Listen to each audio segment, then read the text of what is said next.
Hello crafty friends, it's Tracy Hines aka Nanner Banana, and in today's video we are making a really fun embellishment for the Menopause Barbie journals.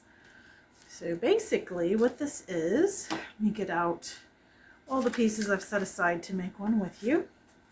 What you're looking at here is an envelope, and this is what it becomes with a little bit of folding and decorating. And you can put anything you want inside. But I'm going to take you along. I'm sure you've seen something like this done before. But let's see how we make these. All right. So the first thing I do is take a window envelope and I fold the top down to the top of the envelope. And then I round the corners of the fold I just created, and then I need to go down a ½ inch, so I'm going to barely trim off the edge that creates the closure of the envelope till right there. I don't know if you can see what I'm doing there. I go down about a ½ inch, and then I'm barely taking any of the envelope off at all. Once that's done, I open it up and I bring this down, making sure that I've got it nice and level by lining the sides up on each side. I then, using the way the envelope is made, cut some off because I don't want this to hang down to that window. I want it to be just up above it. And then I'm going to re-round these corners.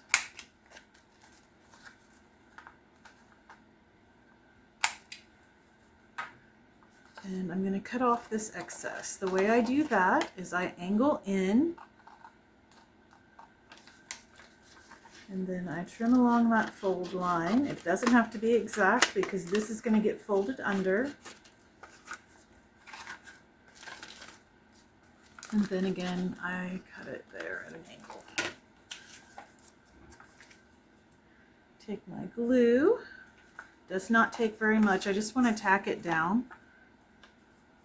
This is going to the inside, so it really takes very little glue. Technically, I'm not sure you even need to glue it. I just like to make sure when I'm making my embellishments, they're made very structurally sound. So then I'm folding that under on that fold line, just lining that up. Now I'm ready to decorate the envelope. The first thing I want to do is take some, this happens to be rag paper, but I just use scraps. It doesn't have to be anything extraordinary or extra. Just whatever scraps you have laying around, but you'll see my technique as I'm gluing this down to make sure I get perfect coverage without covering the window. I know there's a couple different techniques for doing this. Some people, if they have two envelopes, will take one completely apart and make a template using it. I don't do that, but again, there's no right or wrong way to do this. It's just how I go about it. All right, let me get my scrap piece of paper here and my glue. I've already got that out. So let's go ahead and use the glue I've been using. I just add glue along the edge, making sure there's good coverage. And then I add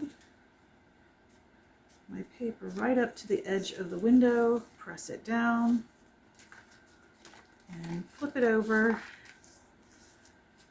And I'm ready to cut that off. We're going to save this bit for another part of the envelope. The next part I like to do is the insert, the part that is behind the window.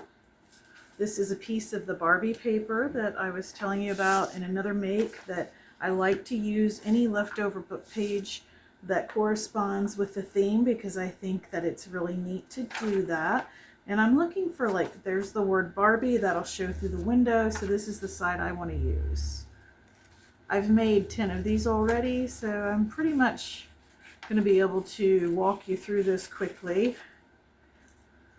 I always try to make all the embellishments and then do the filming, so by the time I'm showing you what I'm doing, I've got a really good feel for it. I don't always do it that way. Sometimes I let you see the process of how I come up with my designs. All right.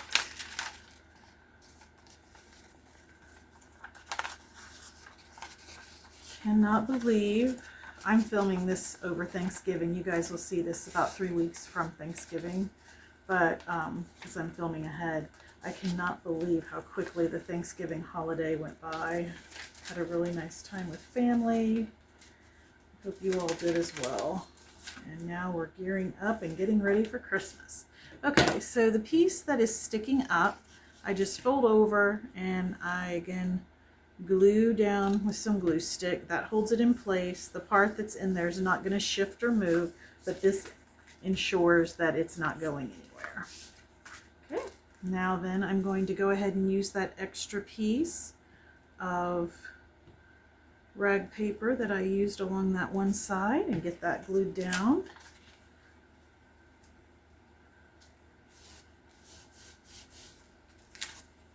And as you can see, I'm just gluing, pressing, and then cutting off the excess. That's sort of my technique, and it gives me exact trims and measurements of the envelope without doing too much measurement and trimming.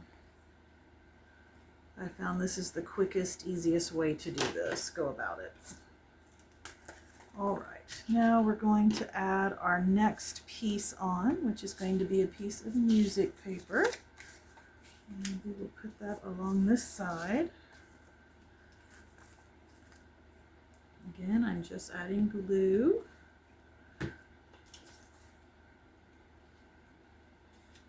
Just taking it to the window, pressing down. And then I will trim it off. And I'm using all my scraps up so far of where I've been making journals, embellishments. I always save all my scraps and then I use them for projects like this. All right, and then I need another little piece to go across the bottom. You can see these come together really quickly, not much to it.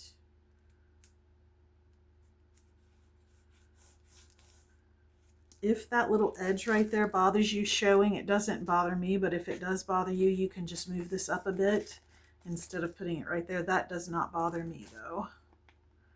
Or you could ink before going into this if that little bit of white showing bothers you.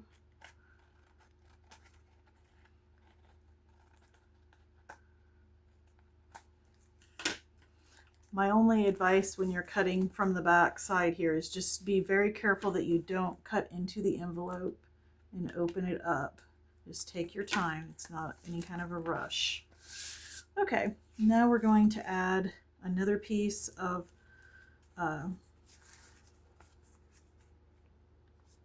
this happens to be scrapbook paper. We're going to add to the top here just to coordinate a little bit. And on this one, instead of gluing the envelope, I actually glue the piece of paper. I found that was easier since I don't want to have to adjust the size of the pocket or anything, and I could end up getting glue here on the closure, and I didn't want to do that. So instead, I do it this way, and if it overhangs into the window a little bit, I'm fine with that. Does not matter. Just make sure you're pressing down good as you go and trim off the excess.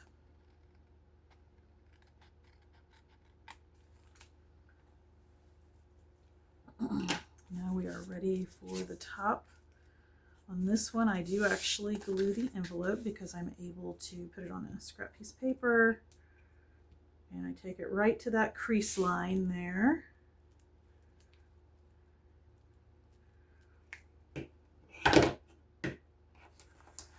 And I add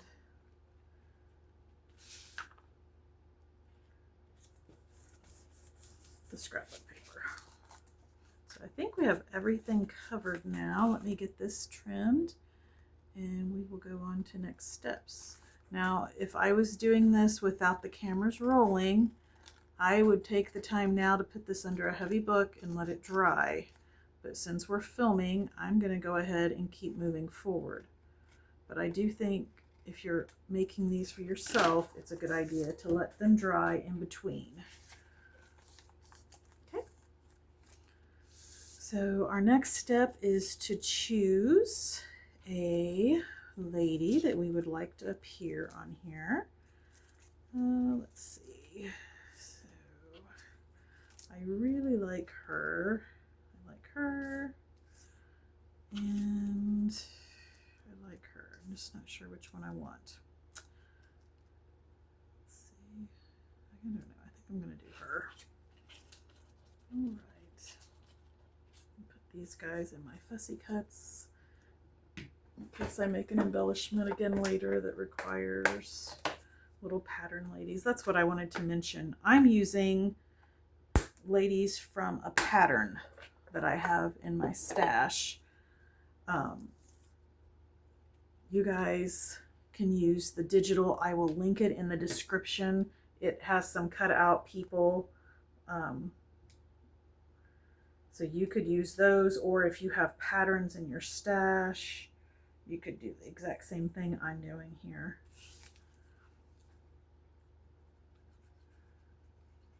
And so the rest was a piece of junk mail envelope, scrap pieces of paper, and glue. And then this is where we're getting into a focal point. I will link the digital that I've made that has some paper dolls on it. So you'll have those to use as an option if you haven't already downloaded that digital. Or if you have patterns in your stash, you could use those, or you are certainly able to go out to Etsy and find really neat paper dolls. I don't know what you call these. I know a lot of people call these paper dolls. I know Tim Holtz, he calls his people paper dolls, so I guess that's probably the right term, but I never know for sure what to call them. To me, it's all focal points, so.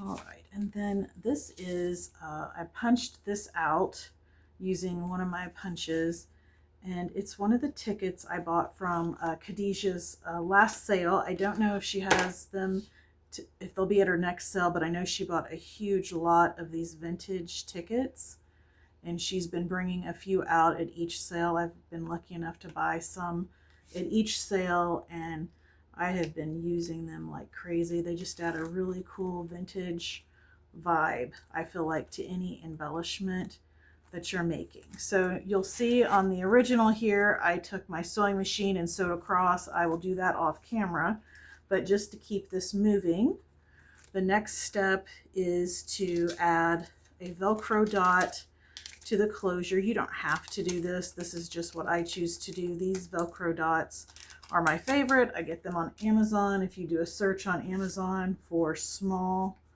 Velcro dots, they come up, and they're so fun and easy to use. Now it's time to do some inking. I could have inked around each individual piece of paper. That's a personal choice, but I'm just going to ink around the outside of the envelope just to give it a little bit of interest on the lighter pieces. But again, that's up to you.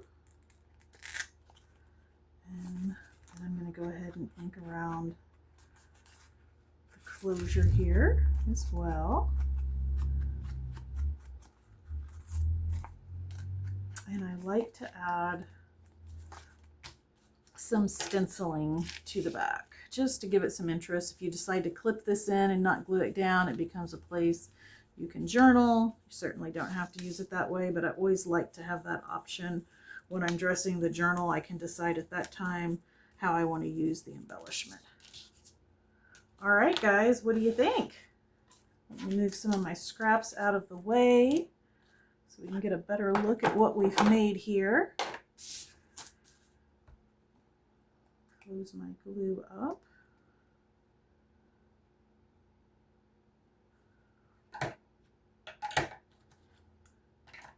all my supplies away. All right, so this is the one we made together. And again, these are some of the other ones that I've already made. So let me know in the comments if you like this embellishment, if you think you're going to give it a try. And don't forget to keep it cute, keep it crafty, and keep making something out of nothing. Bye.